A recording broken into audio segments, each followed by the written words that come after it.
IPC की धारा, CrPC की धारा क्या होती है। आप सुने होंगे धारा और अनुच्छेद में क्या अंतर होता है, जज और मजिस्ट्रेट क्या होते हैं। साहब अभी एक बात चल रही है कि समान सिविल संहिता, हिंदू मुस्लिम के लिए एक सेम कानून, ये सब के बारे में हम समझते हैं। देखिए सबसे पहले आता है संविधान। हमारा संविधान इंडियन जो कॉन्स्टिट्यूशन है इसे कंप्लीटली लागू किया गया था 26 जनवरी 1950 को। इसलिए 26 जनवरी को गणतंत्र दिवस, रिपब्लिक डे के रूप में मनाते हैं। उस दिन हम रिपब्लिक हो गए। रिपब्लिक का मतलब होता है जो राष्ट्र का प्रमुख है, जैसे हमारे राष्ट्रपति हैं, उनका कभी भी चुनाव होगा वो वंशानुगत नहीं आ सकते। तो जब किसी राष्ट्र के प्रमुख का चुनाव हो वो वंशानुगत न हो तो उसे हम रिपब्लिक कहते हैं, गणतंत्र के नाम से जानते हैं। तो हम लोग गणतंत्र में आते हैं। ये जो हमारा संविधान है इसमें हर चीजें नहीं लिखी गई है, इसमें मेन चीजें लिखी गई है कि देश कैसे चलेगा, मतलब केंद्र सरकार कैसे शासन करेगी, कहां कहां उसके अधिकार होंगे, राज्य कैसे चलेगा, कौन सी ऐसी चीज है जिसमें सेंट्रल गवर्नमेंट काम करे। जैसे देखिए रेलवे सेंट्रल गवर्नमेंट के पास है, जबकि रेलवे में राज्य सरकार कुछ नहीं कर सकती, पोस्ट ऑफिस में नहीं कर सकती, बैंक में कुछ नहीं कर सकती। जो बैंक आपको चेन्नई में मिलेगा वो बैंक आपको यूपी में भी मिल सकता है, बिहार में भी। सबके नियम कानून एक जैसे रहेंगे। तो वो इसी संविधान में लिखे गए हैं। इसमें सरकार कैसे चलाएगी, कैसे राष्ट्रपति शपथ लेंगे, प्रधानमंत्री लेंगे, किसकी कितनी शक्ति होंगी, एक सामान्य विधायक या सांसद की कितनी शक्ति होगी, ये सारी चीजों की चर्चा इसी संविधान में किया गया है। इसमें नागरिकता की भी चर्चा है कि कौन हमारे यहाँ का नागरिक है और नागरिक होने के नाते उसे कौन कौन से अधिकार हैं, कौन है जो रह सकता है लेकिन नागरिक नहीं है, हमारे कौन से अधिकार हैं, कब वो अधिकार छीने जा सकते हैं, इसमें नया कानून कैसे बनाया जा सकता है, वर्तमान कानून को कैसे हटाए जा सकते हैं, यानी इसमें संशोधन कैसे किया जा सकता है।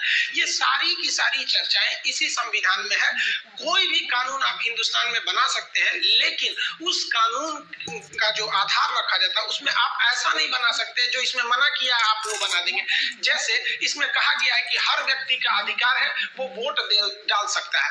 अब आप ऐसा नहीं कर सकते कि उसके जाति धर्म के आधार पर उसका वोटर लिस्ट से नाम हटा दीजिए। पता चला किसी एक धर्म का नाम हटा दीजिए कि ये धर्म के लोग वोट नहीं देंगे, तो संविधान कहता है कि नहीं भैया आप धर्म के नाम पर नहीं हटा सकते। तो ऐसा संसद कहीं कानून नहीं बना सकती। जब इस संविधान को बनाया जा रहा था तो इसको कोशिश ऐसा किया गया कि जब भी हमें संविधान की जरूरत पड़े, कुछ चीजों पे फंसे, तो हमें फटाक से वो चीज मिल जाए। तो अगर इस संविधान को कहानी की तरह लिख देते तो पता ही नहीं चलता किस पेज पर कौन सा चीज लिखा गया है। तो इसको पॉइंट टू पॉइंट लिख दिया गया है ताकि खोजने में आसानी रहेगी। जैसे कैसे आप किसी चीज को खोजते हैं किताब में तो पेज नंबर के हिसाब से खोज देते हैं, तो आप भी अगर नोट्स बनाते होंगे तो तीर दे दे के नोट्स बनाते होंगे। उसी तरह इस संविधान में जो पॉइंट दिए गए हैं उस पॉइंट को आर्टिकल्स कहते हैं।